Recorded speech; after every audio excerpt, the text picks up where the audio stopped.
Muy bien, entonces veamos la agenda que tenemos para este día. Vamos a hablar sobre la retroalimentación de la evaluación 4, de la 5 también, y vamos a iniciar el tema del proceso de la consultoría para que conversemos respecto a las fases de la consultoría.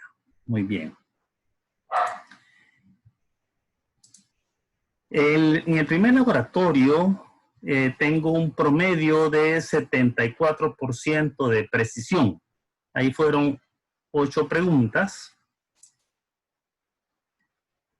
Y la primera decía, se dispone de una considerable orientación útil sobre cómo se deben comportar los consultores. La mayor parte de esa orientación concierne a, tenemos las opciones. 1, la impuntualidad, que es la A. B, comunicación escrita y oral con el cliente. Relaciones personales. Y D, manifestación o reserva de las emociones. Entonces, las respuestas son B y D. Concierne a la comunicación escrita y oral con el cliente. Es decir, el consultor debe tener esa habilidad de saberse comunicar de forma escrita y de forma oral. Y lo otro es específicamente la manifestación o reserva de las emociones, es decir, el control, ¿verdad? El autocontrol. En el número 2 dice que son criterios normalmente utilizados para definir a la profesión de la consultoría. Tenemos 4 opciones. A, los conocimientos técnicos y prácticos. B, los intereses del cliente. B, la conducta profesional. Y D, la autodisciplina y el control. Entonces, fíjense, los criterios normalmente utilizados. Entonces, ya sabemos, ¿verdad? Los conocimientos teóricos y prácticos. Y por el otro lado, la autodisciplina y el control que debe de mantener el consultor. En la pregunta 3. Los verdaderos profesionales de la consultoría se caracterizan por atender los intereses y necesidades de su cliente mientras prestan el servicio. Este es un criterio que define a la profesión que se sustenta en: opción A, presta los servicios a cambio de una remuneración apropiada. Opción B, considerar el interés del cliente desde una perspectiva social. C, poner sus conocimientos teóricos y experiencia a disposición de los clientes. D, cierto número de años de experiencia práctica, además de una enseñanza superior completa. Entonces, lo que ocurre es que acá nos están diciendo que se caracterizan por atender intereses y necesidades del cliente. Entonces ya nos está orientando a la opción B, considerar el interés del cliente desde una perspectiva social. Bueno, perspectiva social es porque debemos pensar y hacer en ayudarle al cliente. Y la otra parte es que no debemos olvidar también, ¿verdad?, el aspecto de respecto al daño a la sociedad. Entonces, esos aspectos son los que deben considerarse. Entonces, el literal B. En la pregunta 4. Definen qué es un comportamiento apropiado y cuál no lo es en la prestación de los servicios profesionales de la consultoría. Opción A, las leyes de la República de El Salvador. B, el contrato de servicios suscrito entre el consultor y el cliente. C, las normas éticas reconocidas, compartidas y aplicadas constantemente por los miembros de la profesión. Y D, la Asociación de Profesionales de la Administración de Empresas. Como nos están diciendo de que definen un comportamiento apropiado, ya sabemos, ¿verdad? Literal C, son las normas éticas, ¿verdad? Estas que son compartidas y aplicadas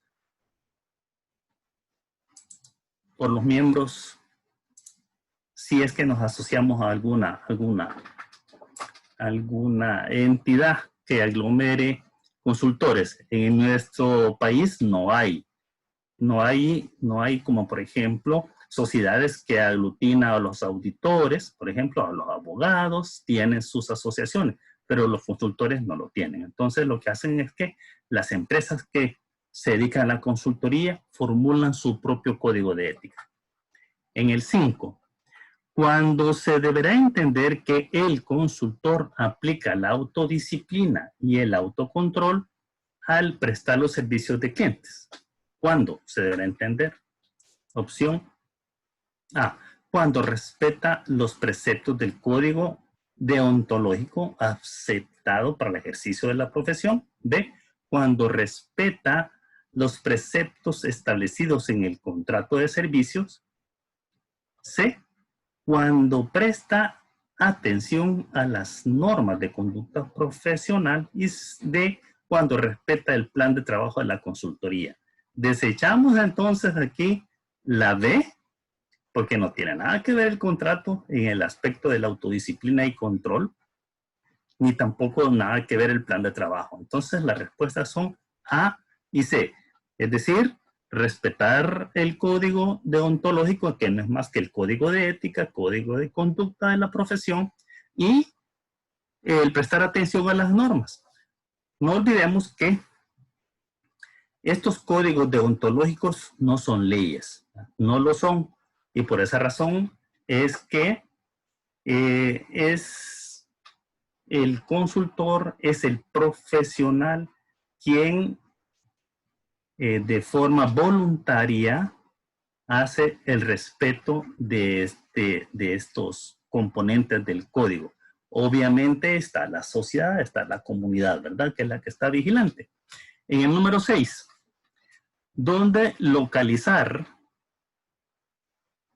las características destacadas de un enfoque profesional de la consultoría de empresas? Opciones: en folletos de información publicados por empresas de consultoría.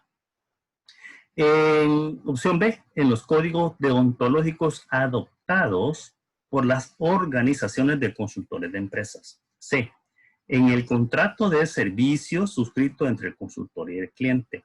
Y en todas las leyes de la República de El Salvador. Aquí tenemos dos respuestas para las 6. La opción A, que es en los folletos de información publicados por las empresas de consultoría. Ahí vamos a encontrar las características destacadas del enfoque del profesional, y también en el B, en los códigos deontológicos. Vamos a la pregunta 7. Es un documento que incluye un conjunto amplio de criterios, normas y valores que formulan y asumen quienes llevan a cabo correctamente una actividad profesional. A, el contrato de servicios que se suscribe entre el cliente y el consultor, el reglamento de trabajo del cliente, el código de trabajo y el código deontológico. Bueno, aquí la respuesta estaba fácil, ¿verdad?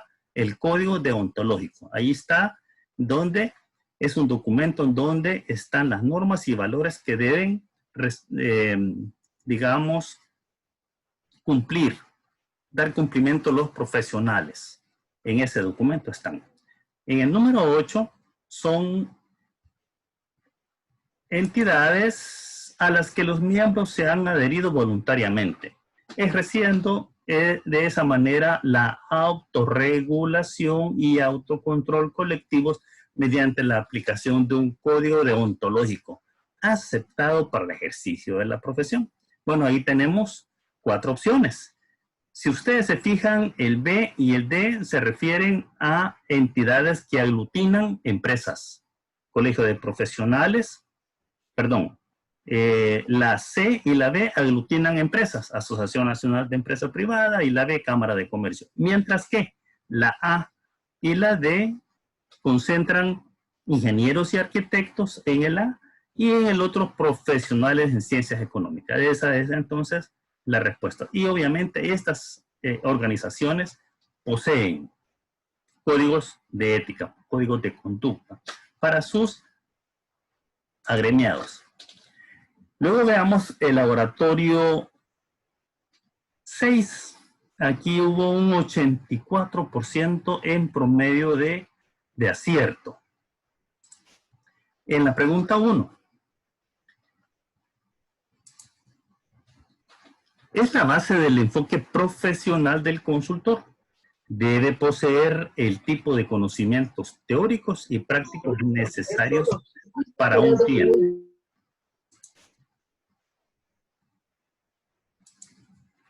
Para un cliente en particular. Tenemos entonces las opciones.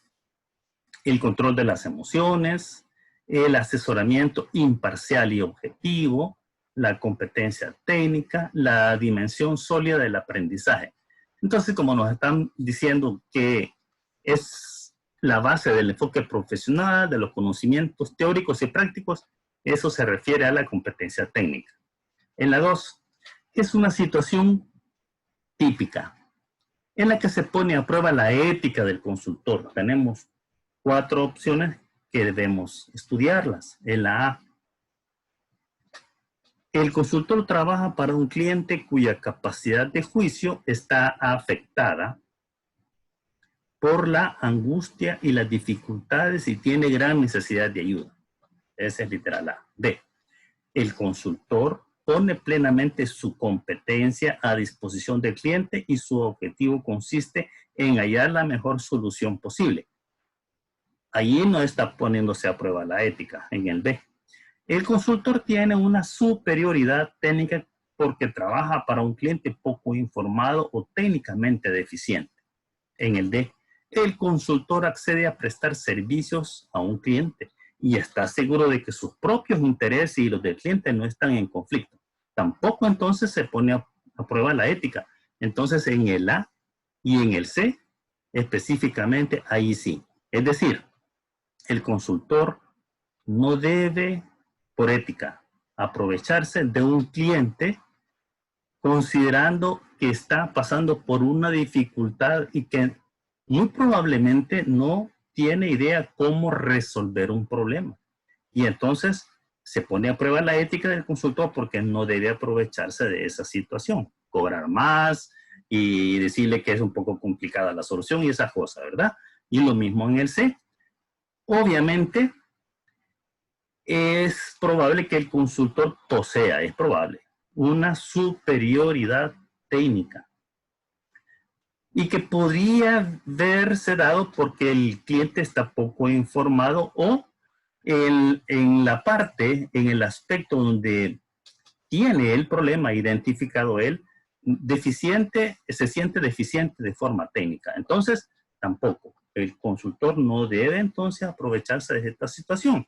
Y principalmente esto se da cuando el cliente sea un cliente formado a través de la experiencia, es decir, un cliente empírico.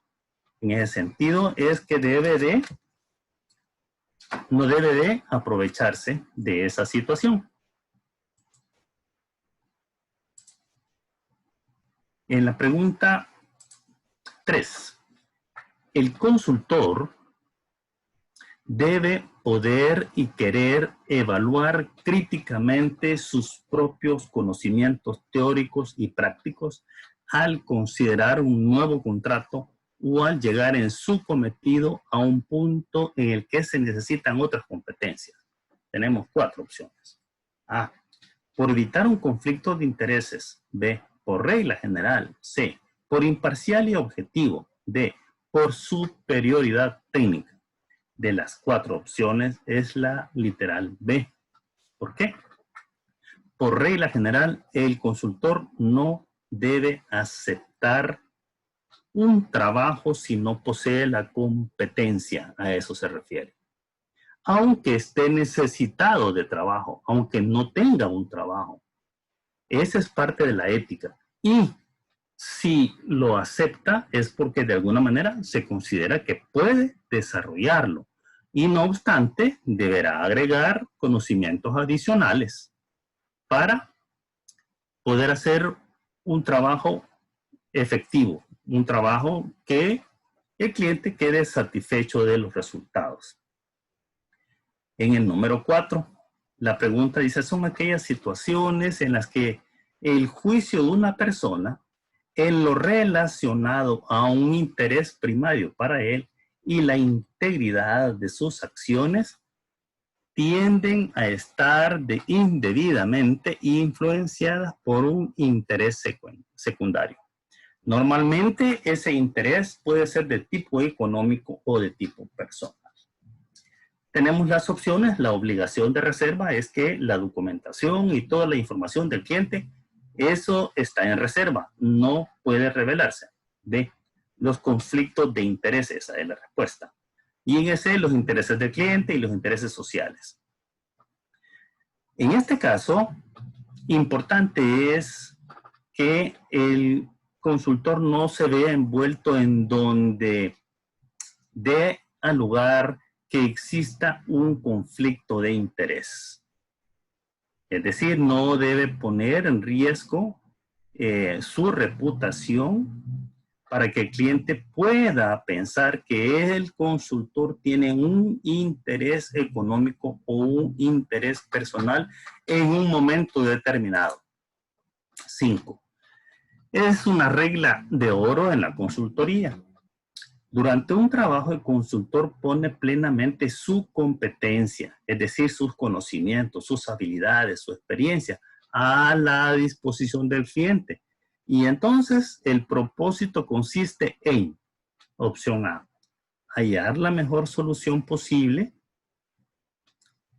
en interés del cliente. B, procurar siempre la equidad, la honestidad, la solidaridad y la justicia, tanto para los grupos de interés como para la sociedad en general. C, controlar sus emociones y no permitir que los prejuicios erosionen el valor de su asesoramiento. D, poseer enfoque personalizado para la solución de los problemas del cliente.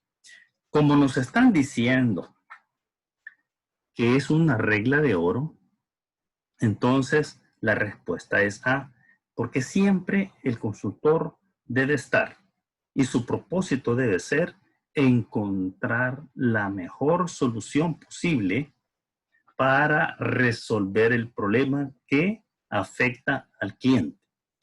Lo que se cita en el literal B, eso es para la empresa, porque es en donde la junta directiva, la dirección, la gerencia principal deben procurar siempre esa equidad, la honestidad, solidaridad y justicia. Cuando dice tanto para los grupos de interés, son todos aquellos grupos interesados o que tienen interés en la empresa. Y en inglés se le conoce como los stakeholders. Estos son los grupos de interés. Y en los grupos de interés, entonces, imagínense, están los empleados, los accionistas, los proveedores, los clientes. Y entonces a eso se refiere siempre. Honestidad, solidaridad y justicia. Y por supuesto con la sociedad. Es decir, por ejemplo, no dañar el medio ambiente. En la pregunta 6. En general, la ética profesional impone a los consultores la obligación de cobrar honorarios razonables, según las normas y la práctica imperante de la profesión. Por tanto, no es ético A, que el cobro de honorarios deje un beneficio muy reducido. B, que el cobro de honorarios sea inferior a lo normal con el propósito de eliminar a la competencia. C, que el cobro de honorarios genere beneficio nulo. D, que el cobro de honorarios sea excesivo a clientes poco informados. Aquí tenemos dos respuestas que le aplican a la pregunta. Entonces, respuesta B. No debemos, por ética, hacer un cobro de honorarios inferior para efectos de dejar fuera a un competidor. Distinto es cuando se entra en una negociación con el cliente, pero por el hecho de dejar fuera un competidor, eso no es ético. Que el cobro de honorarios sea excesivo a clientes poco informados, tampoco. No es ético que cobremos a un cliente que conoce muy poco sobre la temática o sobre la problemática, sino que debe ser un cobro racional. Literal, ese no tiene nada que ver, porque si se hace el cobro con un beneficio muy reducido, muy probablemente hubo un error de cálculo. Un error de cálculo en el beneficio que se pudo o se puede establecer, ¿verdad? Y si no deja beneficio, de igual manera es otro error en el cálculo, ¿verdad? Bien, 7. En una empresa profesional, la cuestión de las comisiones puede constituir un grave problema ético. Se considera que contraviene la ética. Tenemos las 4 opciones. Fíjense bien. En el literal B y D, si el cliente está conocedor y lo considera aceptable, porque eso es lo que ocurre como común denominador en el B y D, ¿verdad? Por una comisión pagada. La conoce y la considera aceptable. Entonces, en ese sentido, no hay contravención de la ética. Sí se contraviene cuando esa comisión pagada tiene como propósito obtener el contrato o que acepten nuestras propuestas. Ahí sí, eso no es ético. Y el literal set, la comisión aceptada por el consultor para hacer ciertas recomendaciones, ya sea para elegir un proveedor o para la elección de la propuesta y que eso afecte la decisión del cliente, eso no es ético. Entonces, respuestas A y C. Número 8. Se considera el principio universal del trabajo realizado por profesionales independientes por cuenta de sus clientes. El consultor no deberá revelar ninguna información confidencial respecto de los clientes y a no utilizar de modo alguno la información para obtener beneficio o ventajas personales de sus empresas o de otros clientes. Entonces, A, valores y prejuicios personales. No es respuesta. Los intereses sociales y la ética del cliente tampoco. Literal C, la obligación de reserva. Eso sí, es un principio universal. Reserva de la información, esta se debe mantener resguardada y no revelarla bajo ninguna circunstancia. 9. El enfoque de consultoría auténticamente profesional es actualmente considerado por la inmensa mayoría de los consultores como una dimensión sólida del aprendizaje. Es un objetivo fundamental al que los consultores deben adherirse de todo corazón. Entonces, tenemos las 4 opciones. Ser lo más imparcial o objetivo posible. Tiene que aprender a controlar sus emociones y no permitir que los prejuicios erosionen el valor de su asesoramiento. Ayudar a los clientes a que aprendan a ayudarse a sí mismos. Esa es la respuesta correcta. Luego en el C, poseer enfoques personalizados para la solución de los problemas y tratar de ayudar a los clientes que afrontan problemas. Y en el literal dice poner el máximo empeño en estar consciente de sus valores y prejuicios personales, así como de las fuerzas e intereses que actúan dentro de la empresa de consultoría y en el entorno del cliente. Entonces, lo que ocurre es que el objetivo fundamental nos están pidiendo a los que debemos adherirnos, ¿ya? Y es justamente ayudar a los clientes. ¿Para qué? Para que aprendan a ayudarse a sí mismos, es decir, enseñarles, que haya una transferencia de conocimiento.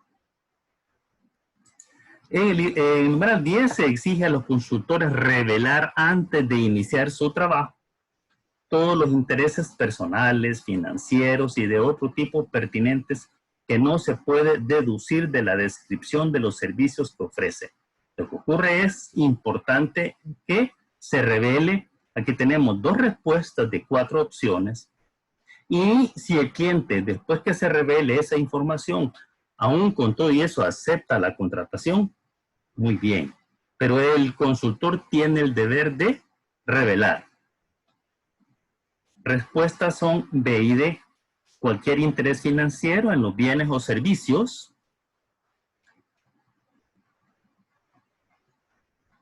Recomendados o suministrados al cliente, tiene que decirlo, y cualquier inversión personal que haya en la empresa cliente o en una empresa matriz o en una filial.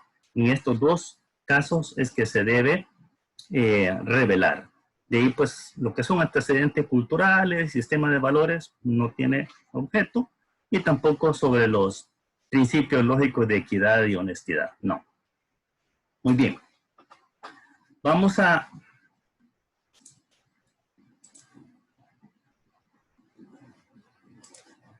iniciar el tema del proceso de la consultoría con las fases de la consultoría. La consultoría organizacional se practica de muchas formas diferentes.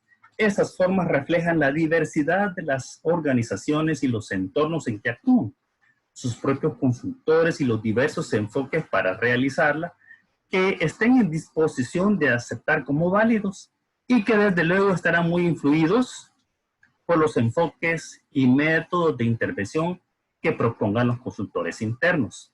Existe una abundante, amplios enfoques y técnicas, métodos, modos y estilos de consultorías.